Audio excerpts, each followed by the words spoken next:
Wednesday, 10th June, update from Recovery Room again from me here in France, and been reflecting on our life here in France because we're on lockdown still, so a lot of time to reflect.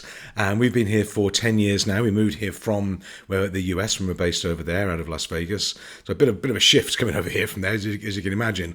But things I've learned about the French in the last sort of 10 years, and three things. Number one, the first thing I've learned about the French is they're really good at French. I mean, I struggled with French for such a long time. I was no good at school. I got, I think, a CSE in French from memory back in the old days. I've practiced and practiced. I can get by in French. But these guys are really good. They're great at French. So there's obviously a high level of intelligence there. Even the kids can speak French over here. How cool is that? So, number one, they're good at French. Number two, they have an amazing sense of humour. I think I'm a funny guy sometimes on stage and doing all this sort of humour stories, that type of thing. But every time I say anything in French to the French, they find it absolutely hilarious. So they must have a very, very sharp sense of humour. They are literally crying with laughter at just about everything that I say. So something's working clearly very, very well. And the third thing I've learned about the French is, apart from the wine and the cheese, which is fabulous, but pastries. The pastries are some of the best in the world. We have a little local patisserie, and we can go there and get these fabulous cakes and pastries. Now, one of the companies that makes these fabulous pastries has a French map as a logo. I'm not going to mention them, but anyway.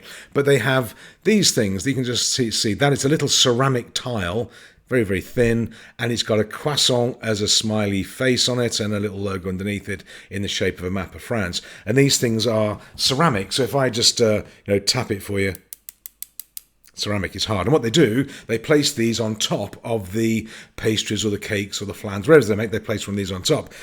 All very good, looks great. Now what happens is, however, when you buy, we bought a quiche a couple of weeks ago, and this was inside the quiche. It wasn't on top, it was inside it. So I'm very delicately taking a very small, dainty English bite out of this quiche, and nearly broke my teeth on this thing. I thought my teeth had fallen out.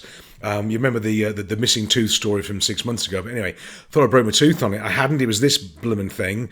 And so the idea sort of wore off a little bit. And this is one of the things I find, from a business point of view, somebody in marketing's had a great idea. They go, let's put a ceramic logo on top of all our pies and pastries. It looks really cool. It's great. And it is. It's fabulous. But don't make it out of ceramic as a tip. Don't make it out of pastry. Make it out of chocolate. Make it out of something else rather than a piece of ceramic, because it really hurts. So if you have an idea that you think is great, be really aware of the potential for unintended consequences. And we did this years ago. We had a transport company in the West Midlands in Birmingham. And we were sending out direct mail to people. We didn't have email back then.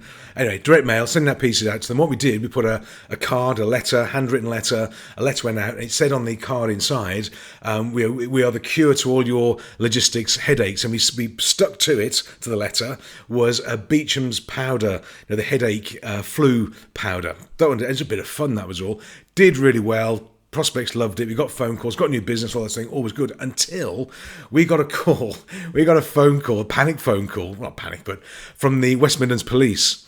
And what had happened, somebody had taken this letter, and what they'd done, they'd opened it with an electric letter opener, which just sort of slices the top off the letter. And as they'd done that, this white powder fell out on their desk. And they assumed, I don't know why, what movies they'd been watching, they assumed it was anthrax. So they just stood away from the desk, called the police, they all piled in and opened it up with the forensic, this sort of thing. It was absolutely fine. And what the police said, it was a lesson for all of us, I guess. The guy said, look, you're not in trouble, you're okay, it was we understand, we get it. He said, but be aware that what you think is a great idea and a bit of fun may not turn out that way when it actually interacts with people. He said, so I recommend you don't do that again. He said, all good fun, we get it, you're not in trouble, but be aware that what you do may have other consequences. And it's like this ceramic tile. I'm sure the person who thought of this ceramic tile had no idea that it would slip into a quiche or whatever it was and maybe crack somebody's tooth. But that's the whole thing. So when you're doing ideas or marketing or strategies and tactics in business, what you think is a good idea. I thought it was a brilliant idea doing the Beecham's powders one, but it is a good idea. But just be careful of this law of unintended consequence, and just check it out with people first, and ask for some advice and guidance, and see what other people think, just in case you get the West Midlands Police phoning up and advising you that your marketing is somewhat dodgy. But anyway, so there we go. So those are 3 things I've learned about the French. They are very good at French. They have a fabulous sense of humour. They laugh at all my sentences, basically, not my jokes, my sentences, and they have fabulous pastries, but they also have a little ceramic tiles on top of them as well. So there's my tip for the day. Hope you're well, stay safe. I'll catch you tomorrow on Thursday. I'm up at the house, just so you know, we're having the roof looked at. We've got the electrician coming around to give us a quote, and we'll see I'll let you know what it looks like when we get the quote in as well. So all good, have a great day, and I'll catch you tomorrow. Bye for now.